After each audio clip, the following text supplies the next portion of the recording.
ભરૂચ જિલ્લાના નેત્રંગ ખાતે યોજાયેલ આદિવાસી દિવસની ઉજવણીના કાર્યક્રમમાં કોંગ્રેસના નેતા ભરતસિંહ સોલંકી અને તુષાર ચૌધરી વિશેષ ઉપસ્થિત રહ્યા હતા। તેઓએ ભાજપની રાજ્ય અને કેન્દ્ર સરકાર પર શાબ્દિક પ્રહાર કર્યા હતા। તારીખ 9 ઓગસ્ટ વિશ્વ આદિવાસી દિવસની ઠેર ઠેર ઉજવણી કરવામાં આવી હતી। ત્યારે ભરૂચના નેત્રંગ ખાતે બિરસા બ્રિગેડ નામના સંગઠન દ્વારા આદિવાસી દિવસની ઉજવણીના વિશેષ કાર્યક્રમનું આયોજન કરવામાં આવ્યું હતું, જેમાં કોંગ્રેસના આગેવાન ભરતસિંહ સોલંકી અને ગુજરાત વિધાનસભામાં વિપક્ષના નેતા ડોક્ટર તુષાર ચૌધરી ઉપસ્થિત રહ્યા હતા। આગેવાનો દ્વારા ભગવાન બિરસા મુંડાની પ્રતિમાને ફૂલહાર અર્પણ કરવામાં આવ્યા હતા, તો સાથે જ આગેવાનોએ પરંપરાગત પાઘડી પહેરી આદિવાસી નૃત્યમાં પણ ભાગ લીધો હતો। તેઓ સાથે જિલ્લા કોંગ્રેસના યુવા નેતા શેરખાન પઠાણ તેમજ પ્રદેશ કોંગ્રેસના મહામંત્રી સંદીપ માંગરોલા પણ સામેલ થયા હતા। કોંગ્રેસના આગેવાનો દ્વારા આદિવાસીઓના હક સંવિધાન તથા આજના સામાજિક અને રાજકીય પ્રશ્નો સંદર્ભે પ્રેસ કોન્ફરન્સનું આયોજન કરવામાં આવ્યું હતું, જેમાં કેન્દ્ર અને રાજ્યની ભાજપ સરકાર પર આકરા પ્રહારો કરવામાં આવ્યા હતા। આ પ્રસંગે કોંગ્રેસના આગેવાન ભરતસિંહ સોલંકીએ જણાવ્યું હતું કે ભાજપને જે મત મળ્યા છે એ છેતરપિંડીથી મેળવ્યા છે, જેને રાહુલ ગાંધીએ વિશ્વ સમક્ષ મૂક્યું છે। હવે પરિવર્તનનો પવન ફૂંકાઈ રહ્યો છે।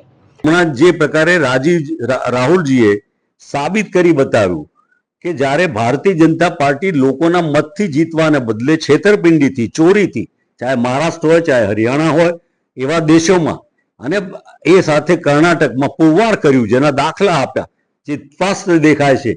અને પહેલા તો કદાચ મીડિયા દ્વારા વાત થતી હોય, પણ આજે દેશનો સામાન્ય નાગરિક પણ આ વાત વિચારતો થઈ ગયો છે કે ભારતીય જનતા પાર્ટી સત્તા પર ભલે 36% મતથી આવી પડે, 36% મત પણ એણે મેળવેલા મત નથી, એ એણે ગોઠવેલી આયોજનની ચૂંટણી કમિશન દ્વારા મેળવેલા મત છે।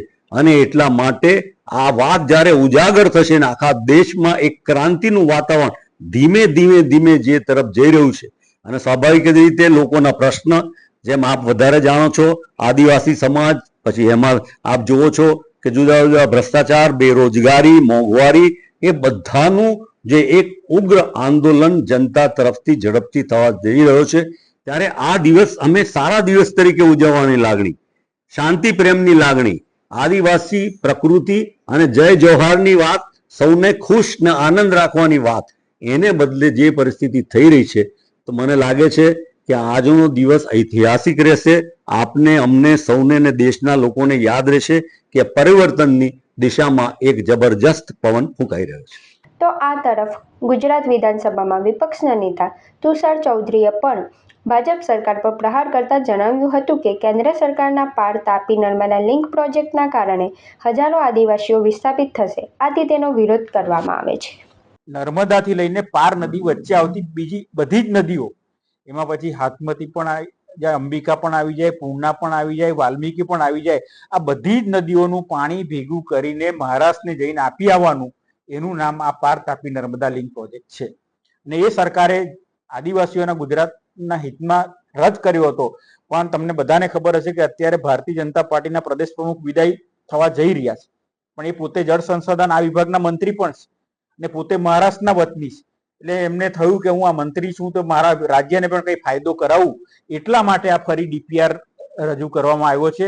એમાં મોટા ભાગે આદિવાસીઓનું વિસ્થાપન થવાનું છે, હજારોની સંખ્યામાં। જે મોટા ડેમો અહીંયા 5 બનવાના છે, એના કારણે આદિવાસીઓની જમીન પણ ડૂબાણમાં જવાની છે।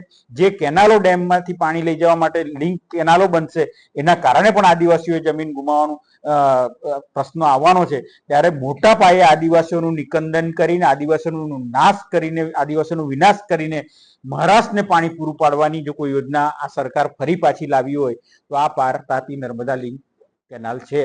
અમે ભવિષ્યમાં અમે સરકારને પત્ર પણ લખ્યો છે મુખ્યમંત્રીશ્રીને કે તમે તમારું સ્ટેન્ડ ક્લિયર કરો કે તમે 2022માં સ્થગિતની વાત કરી હતી, તો હવે તમારું સ્ટેન્ડ શું છે? જો સરકારનો હકારાત્મક પ્રતિભાવ નહીં મળે તો ફરી પાછા અમે આ મુદ્દે પણ આંદોલન કરીશું।